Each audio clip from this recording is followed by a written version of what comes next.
2023 година на Министерския съвет за изпълнение и допълнение на решение номер 346 на Министерския съвет от 23-та за приемане на стандарти за делегирането от държавата дейност с натурални показатели през 2024 година. Проектобюджетът е разработен в съответствие с прогнозна рамка за страната, залегнала в Закона за държавния бюджет на Република България за 2023 година при минимална работна заплата от 1 януари 2024 година 933 лв., максимален осигурителен доход от 1 януари 2024 3750, прогнозна средногодишна инфлация за страната 4,8%. При планиране на местните приходи по Закона за местните данъци и такси, очакванията за 2024 година са структурата на част от данъчните приходи ще запази идентична с тази от 2023 година. Приходната част от бюджета на община Кубрат е в размер на 26 882 190 лв. Тя се дели на приходи с държавен характер и приходи с общински характер. Разходната част по бюджета за 2024 са балансирани с приходната част и са в размер на 26 882 190 лв. Те се събират също на две групи за държавни дейности и за местни дейности.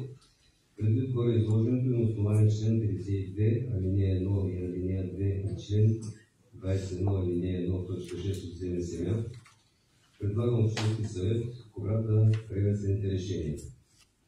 Точка 1. Реализираните в края на годината икономия от средствата за финансиране на делегирането от държавата дейност в размер на 1 295 619 лв. остават като преходен остатък по бюджета на общината и се използват за финансиране на същите дейности съгласно приложение номер 3. Точка 2. Реализираните в края на годината икономия от средства за финансиране на местни дейности и държавни дейности от частта капиталови разходи и текущи ремонти в размер на 1 110 184 лв. остават като преходен остатък по бюджета на общината за финансиране на местни дейности и държавни дейности от частта капиталови разходи и текущи ремонти. Точка 3. Приема бюджета на община Кубрат за 2024 година, както следва по приходната част в размер на 26 882 190. Точка 3.1 по приходната част съгласно приложение номер 1. Точка 3.2 по разходите разпределени по функции, групи и дейности в размер на 26 882 190 съгласно приложение номер 2. Точка 3.3 утвърждава средносрочна цялото бюджетно салдо и бюджета на общината, изчислено на касова основа, поддържан към балансирано бюджетно салдо. Точка 3.4 приема поименен списък на капиталовите разходи за 2024 година в размер на 5 милиона 1000 лв. 1440 лв. 49 по обекти източници на финансиране съгласно приложение номер 4. Приема разчета за разходите по кметства съгласно приложение номер 2.1. Приема разчета за целеви разходи и субсидии, както следва, чрез 115, обезщетение и помощи 12 000. Точка 3.7. Упълномощава кмета да договори допълнителни условия по целевите разходи по точка 3.6.1 до точка 3.6.2 и точка 3.6.3, свързани с времето и начина, а за точка 3.6.4 конкретни размери, предвидени съгласно Закона за народните читалища за всяко едно читалище за предоставяне и отчитане на тези средства. Точка 3.8. Упълномощава кмета на община Кубрат при неотложни случаи по предложение на Комисията по социално дейност и образование, здравеопазване, култура, спорт и вероизповедание да извърши подпомагането. Приема следните лимити за разходи, както са описани. Точка 5. Утвърждава списък на педагогически персонал в делегираните държавата дейности по образование, които имат право на заплащане на части от транспортни разходи съгласно приложение номер 6. Точка 6. На основание член 21, алинея 1, точка 2 от ЗМСМ определя числеността на персонал и средствата за работни заплати съгласно приложение номер 5. Точка 7. Утвърждава допълнителна извънсписъчна численост на персонала както следва: денонощни оперативни дежурни 5 броя, изпълнители по поддръжка и програма функция за управление 1 брой.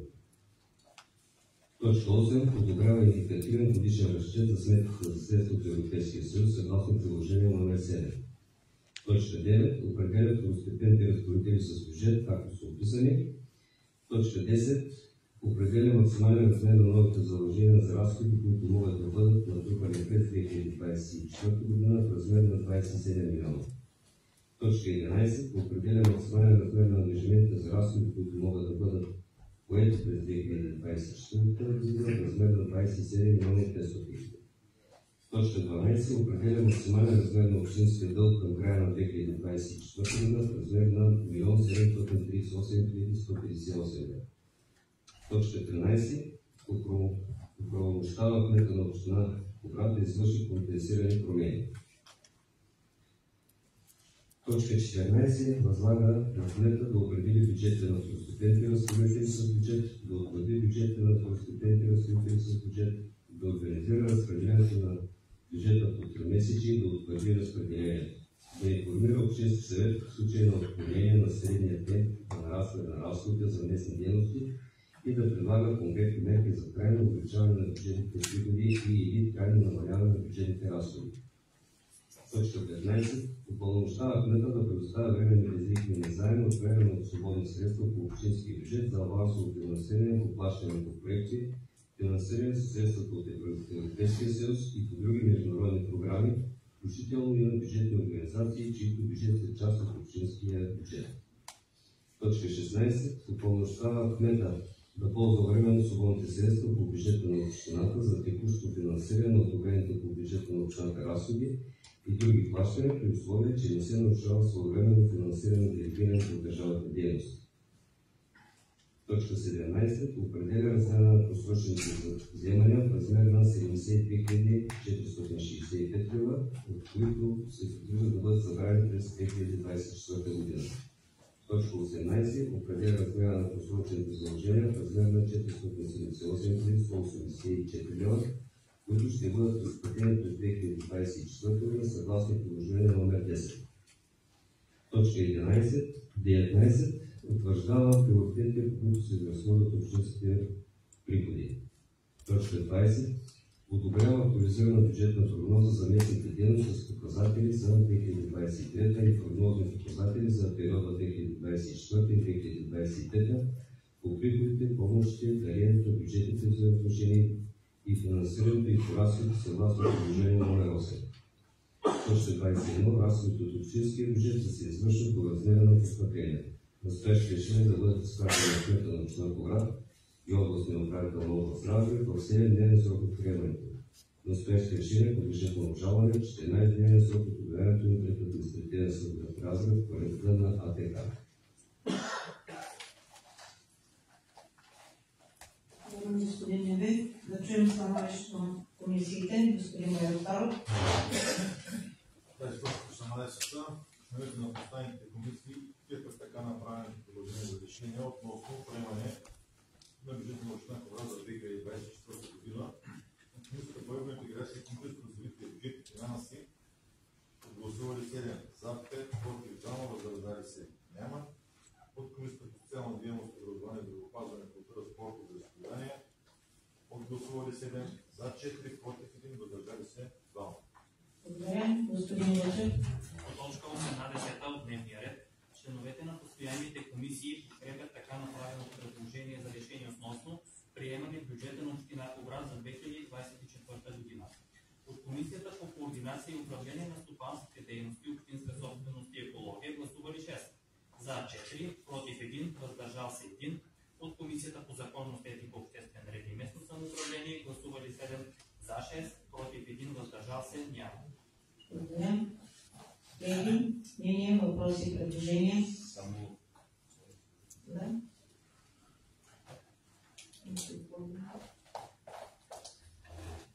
Време на публичното обсъждане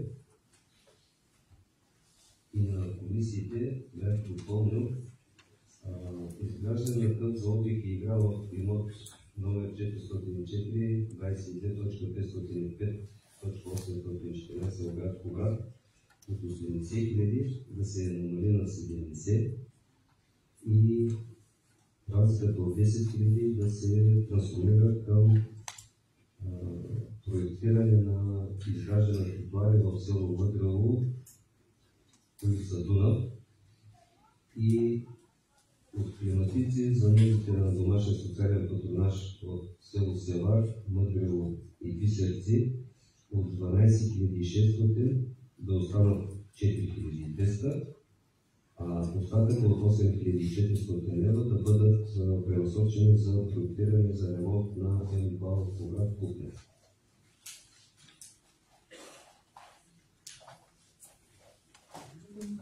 Колеги, да, господин Смолов. Благодаря, госпожо председател. Ще се спра на предложението на господин Алтуния там за трансформациите. В приходната част на бюджета за 2024 година не се предвиждат кой знае колко по-големи постъпления в сравнение с 2023 година и нашата група оценяваме този бюджет в приходната част като доста консервативен. На комисии видяхме, че доста от данъците, местните данъци не се събират както е по план, а други такси пък са силно занижени. Там има много възможности за събиране на повече такси, а явно не са предвидени и не се правят усилия да се събират. Но в същото време разходната част предлага доста разхищение и затова в разходната част и изцяло бюджета ние го оценяваме като разточителен. Аз бих искал да се спра на някои мои предложения. Аз предлагам тази трансформация, която господин не ви предлага за проектиране за село Мъдрево, да я трансформираме още веднъж в една друга дейност. Защото в село Мъдрево улица Дунав, тя е странична улица, тя не е главна улица. Там няма нужда сега, няма предпоставки да се влагат толкова средства в проектиране и съответно след това за това. Там и няма и движение такова. Няма и кой знае колко хора. Младите напуснаха селото, малко хора живеят там, събират се предимно преди избори. Така че аз предлагам тези 10 000 да отпадне от проектиране на тротуарни площи на улица Дунав в село Мъдрево и сумата от 10 000 да отиде за ремонт на водосборните шахти в Кубрат. След водния цикъл, много от шахтите са на доста по-ниско ниво и е много трудно за водачите на моторни превозни средства да се движат комфортно в града. Тези шахти трябва да се повдигнат и да се ремонтират на нивото на асфалтовата покривка. Едно повдигане след консултация с съответни фирми струва около 300-400 лева. Тоест за 10 000 лева биха могли да се ремонтират около 25 броя. И още 25 броя, примерно ако предвидите за следващата година, долу-горе ще се оправи цялата картина, може би по всички улици на град Кубрат. Особено на улица Хан Крум има много такива шахти. Всеки ден минавате вие оттам и аз минавам оттам. Просто не е добро положение. Въпрос следващ имам относно какви действия са предприети за ремонтирането на шахтата, разположена на главния път Кубрат Русе, улица Цар Освободител. Народният фолклор я оприличи на... Може ли най-напред да оформите предложението, за да го гласуваме и след това да преминем към... Добре. Оформете го като предложение. Значи оформям предложението. Средствата за проектиране на тротуарни площи на улица Дунав в село Мъдрево да се трансформират в ремонт на водосборни шахти в град Кубрат. Преди да гласуваме предложението на господин Смолов,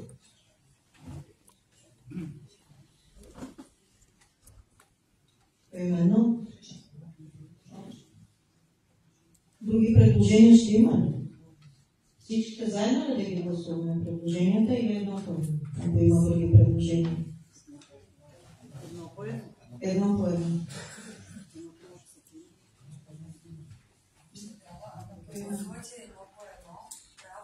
Поименно, да. Неговото основното. Да. Ще бъде по-трудно. Ще трябва да съгласувате двете. Да, ще гласуваме. Гласуваме това предложение.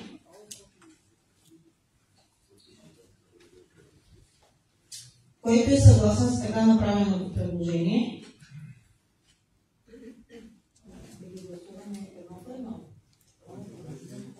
Наблюдане само по именно ще гласуваме, колеги, с направеното предложение от господин Бехрани Снагов. Алисия Низирова. Анелия Енчева. Бистра Милева. Борислав Борисов. Бехрани Снагов. Велик Хюсеин. Бехил Дейл. Илица Митева. Еркан Байрактаров. Камбер Вълчев. Кяния Демеранова. Мекюджана Кюрко. Наил Адил. Нуршкан Баприева.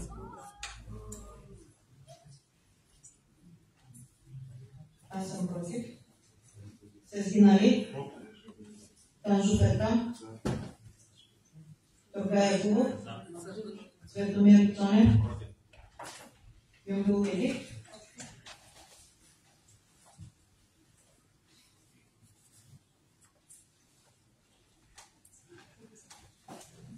Девет за, 11 против. Не се приема. Сега гласуваме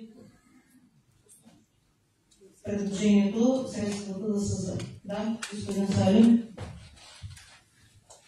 Господин Салим, кмет на село Мъдрево.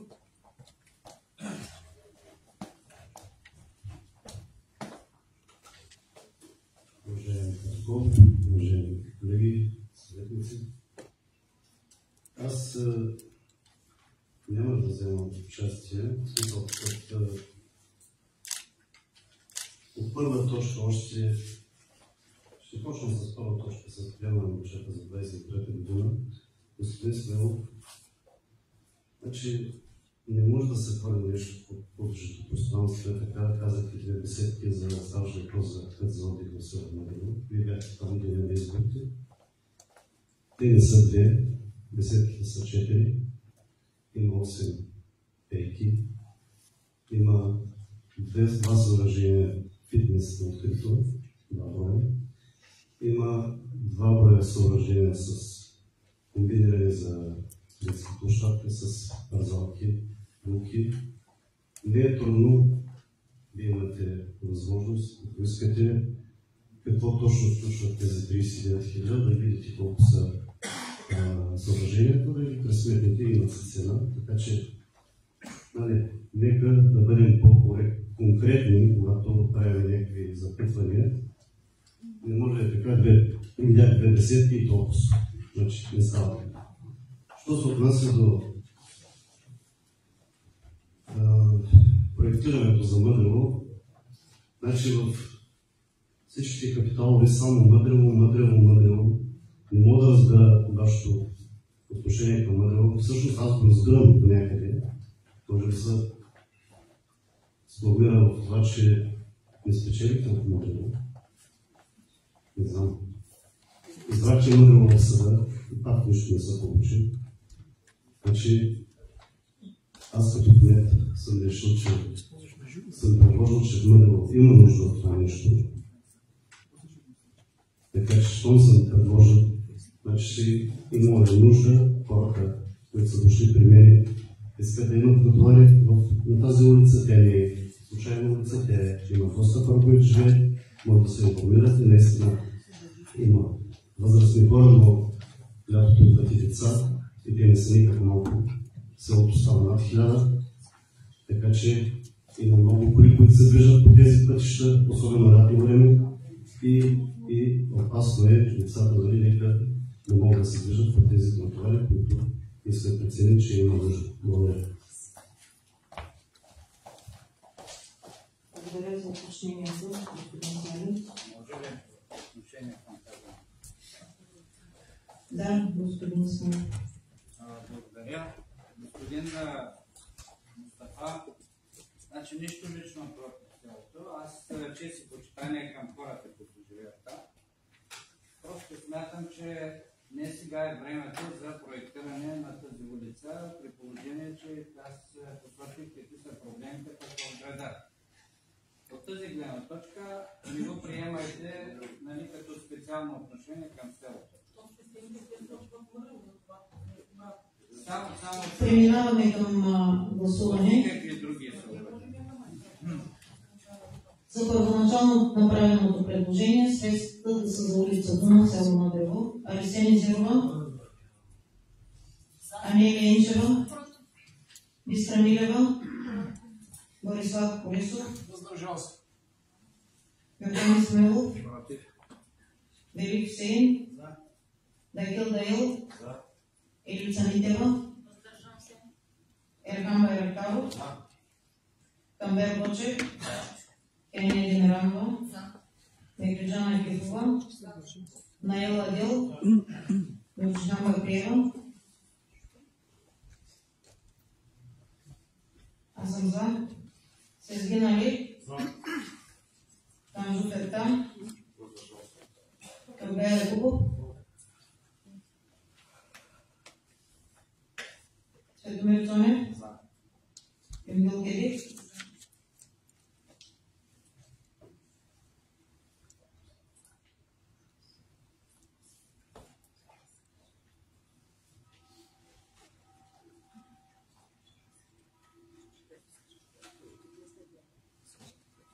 присъстващи 20 общински съветници, 5 въздържал се, 5 против, 4 въздържал се, 11 за.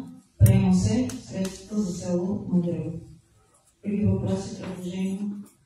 Да, господин Смилов. Следващия ми въпрос е: какви действия са предприяти за ремонтирането на шахтите, разположена на главния път град Русе по улица Стара Освободител? Народният фолклор я оприличи на ново кръгово кръстовище, но в действителност представлява доста голяма опасност за движението. Естествено, път е републикански. Тук въпросът ми е по-скоро каква е координацията ви с АПИ и съответно областно пътно управление.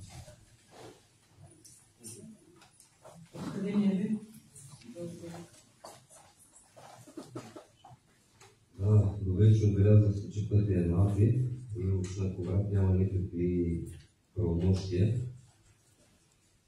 Още декември месец е изпратено писмо със снимка към област Разград, по-специално към Агенция пътна инфраструктура, с което януари месец се отговарят, предстои подновяване на ремонтните дейности и всичко ще бъде направено от кръстовище на Мегаплас до изхода на Кубрат, посока Дряново, защото този участък беше спрян. И по думите на Агенция пътна инфраструктура, март-април ще почнат ремонтните дейности. Това беше отговор.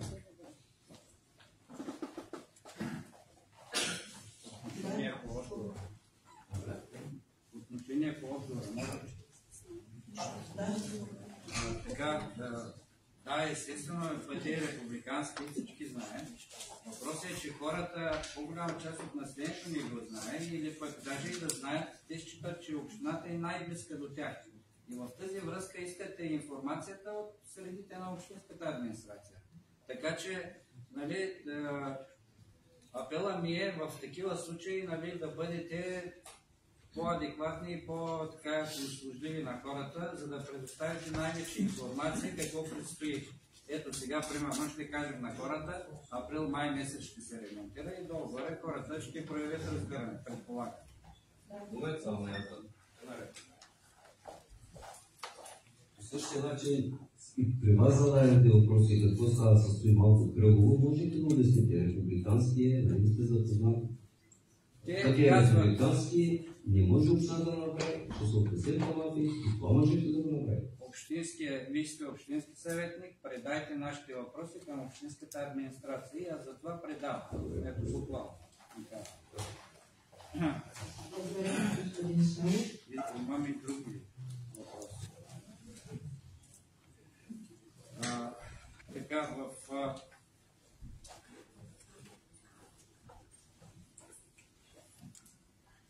за приюта за безстопанствени животни приехме отчета за овладяване популацията на безстопанствените кучета. Сега в тазгодишния бюджет 2024 година, като се види сумата общо по тази дейност 878, 82 987, ще се каже човек, доста пари са отделени, ще стане работа. Само че като гледам разбивката, то повечето за заплати, осигуровки, има едни външни услуги, може би точно те са за външните услуги за фирмата, която ще залавя тези кучета и ще ги чипира. И те са само едни 1000 лева. Там в отчета се касаеше за едни 60 лева на куче, т.е. за 16,6 кучета, айде 17 да ги кажем. Толкова ли се очаква за тази година?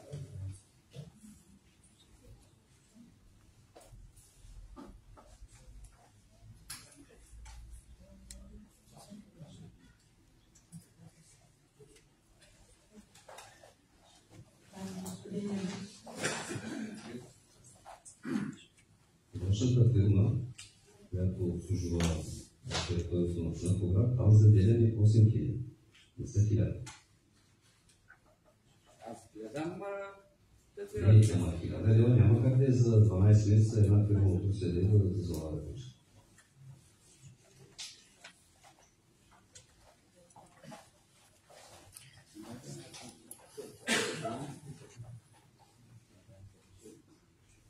Други въпроси? Ако може само да приключа. Така, в 832 дейност, служби и дейност по поддържане, ремонт и изграждане на пътищата, общата сума е 554 507 лева, от които примерно 280 000 зимна техника от предходните остатъци, 84 600 проектиране на пътя Севенсовар, 160 900 субсидия за зимно поддържане и материали там 29 000. Тоест не виждам текущ ремонт на пътищата. Има ли текущ ремонт на някакви улици? Предвидени.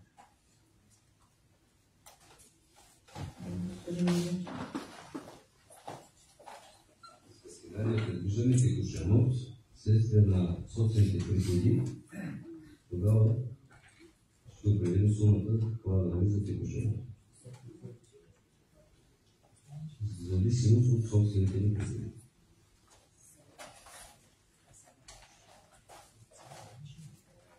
Да, господин Якубов. Моето питане е относно изграждане на фотоволтаиците в няколко детски градини. Каква мощност е предвидена за изграждане? Какво означава съхранение на енергия?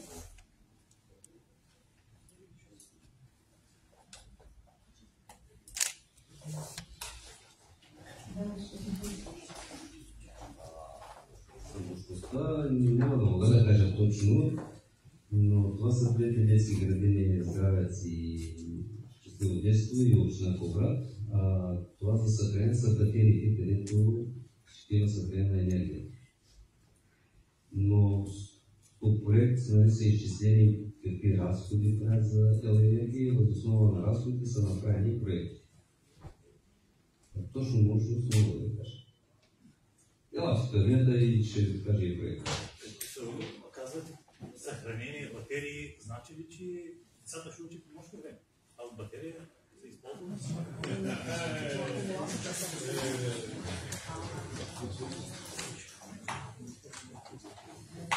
Нощно време хладилници не работят ли? Фризерите не работят ли?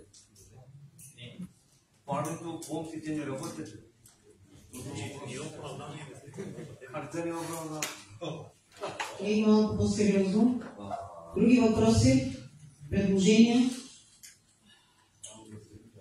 Да, господин Борисов. От място мога и на микрофона. Да, както решите. Място е достатъчно високо говоря. Аз ще се изкажа в точката на спорта и която коментирахме вчера на комисия.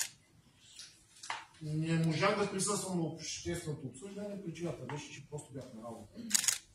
Затова и вчера го направих.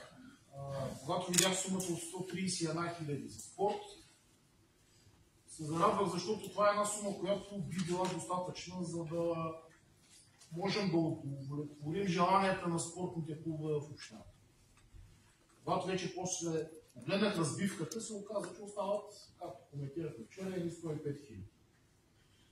Тези 105 000 се струват малко. Но те и 150 да бъдат, може би сигурно пак ще са малко, защото това са пари, които отиват за хандбалния клуб на община Кубрат, футболния клуб. Има заявка. Още един футболен клуб по спортния клуб по борба. Там са обхванати нашите деца, децата на общината. Колкото повече пари отделим, това ще бъдат пари, които ще се използват тези деца да се занимават с спорт. А спортът е превенция, която ги спира от неща, които са доста лоши и ги увличат в последно време. Така че и тогава ви предложих вчера на комисия онези 20 000 за площадката в Божурово мини футбол, дали не можем също да ги отложим.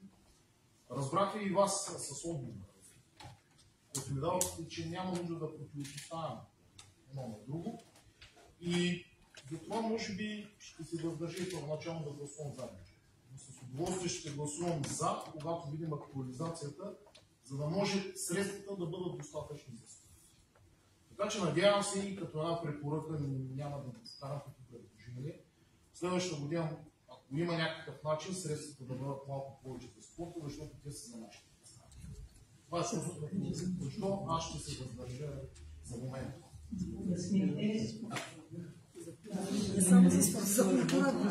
За култура ще сте. Благодаря, господин Борисов. Аз съм винаги за спорта и винаги за децата, но казах ти ще се въздържа на този бюджет, ще гласувам актуализация. Това, ако няма пред този бюджет, няма да има актуализация. Но аз и на комисиите ви казах, винаги има една актуализация, винаги от Община Кубрат е помагала гласно и негласно към спортуващите деца и е винаги за спорта на децата, но на този етап приходите, които може да отделим за спорт, са това. Вие много добре ме разбрахте, мини футбол в село Божурово и там има деца и те искат. Ако там вземем, ще дадем на Кубрат. Пак за децата, наистина пак за децата, но има едно противопоставяне. Благодаря за разбиране. Да. Още само нещо да допълня във връзка с това, което казахте. Напълно мога да потвърдя, че община Кубрат никога не е отказвала нищо, поне във връзка с хандбал. Аз се занимавам години с хандбал. Когато сме поискали за нашите деца, винаги сме го получавали. Било транспортни разходи да бъдат покрити, екипи, награди.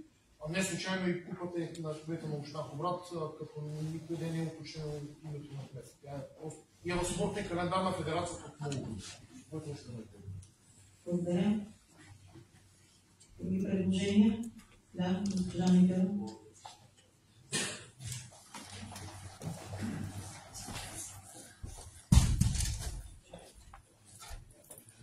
Аз искам да се включа по отношение на здравеопазването и на заложените средства в бюджета. В рамките на 10 дни настъпи една промяна. На публичното обсъждане стана въпрос, имах запитване, предвиждат ли се ремонти на кухнята на МБАЛ Кубрат, понеже не ги видях в капиталовите. Получих отговор, че това са текущи разходи. За 10 дни нали, се наложи да бъдат пренасочени средства за проектиране, което означава, нали, че не е точно така. Не са текущи разходи. Искам да попитам, понеже видях в бюджета, че са включени само разходи за проектиране. Господин Неби, в рамките на първото 6 месече, 9 месече на 2024 година, освен разходи за проектиране, ще има ли разходи за изпълнение? Това е единият въпрос. Защото работата на кухнята на болницата е много важна за пациентите. Те трябва да получават топла храна. И както вчера стана въпрос на комисиите, пациентите са население на цялата община Кубрат. Това са освен града, населените места и то основно за тях е по-проблемно да си осигурят топла храна по време на престоя в болницата. Друго, което ми направи впечатление, че в справката за числеността на персонала и средните брутни работни заплати за 2024 година, в точка 4 здравеопазване виждаме едни такива радостни цифри. За детската ясла, например, числеността е 24 човека. Може би включва и някакви незаети бройки, защото по мое мнение заетите не са 24. Средната месечна брутна заплата е много добра, защото имаше такива данни от помощния персонал, че са им доста по-ниски заплатите, че имат нужда от актуализация на възнагражденията. Цифрите, които виждам тук, не радват. Другото, което е, че за здравни кабинети, детски градини и училища също средната месечна брутна работна заплата е много добра. Това означава, че евентуално биха се намерили медицински сестри, които да се съгласят да работят, защото в голяма част от детските градини липсва медицинско обслужване, а това е много голям проблем. И искам да кажа още нещо. Когато се правят, вчера го споделих като мнение на комисиите, искам днеска също и пред вас да го споделя. Когато се разпределят и разходват средства по бюджета, нека наистина да се действа по приоритети.